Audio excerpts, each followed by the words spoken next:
अस्सलातु वस्सलामु अलैका या रसूल अल्लाह व अला आलिका व अस्हाबिका या हबीब अल्लाह।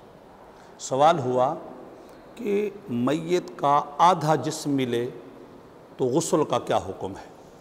याद रखिएगा, अगर मय्यत का महज सर मिले गुस्ल वाजिब नहीं होगा, पानी बहा कर के दफन कर देना चाहिए। आधे से ज़्यादा हिस्सा मिले, लाश का आधे से ज़्यादा हिस्सा मिले, वो सर समेत मिले या बग़ैर सर के मिले, गुस्ल वाजिब होगा। आधा जिस्म मिले, सर के साथ मिले, गुस्ल वाजिब होगा।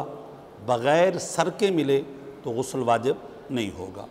मामूली सा हिस्सा मिले, वो सर समेत मिले या बग़ैर सर के मिले, गुस्ल वाजिब नहीं होगा।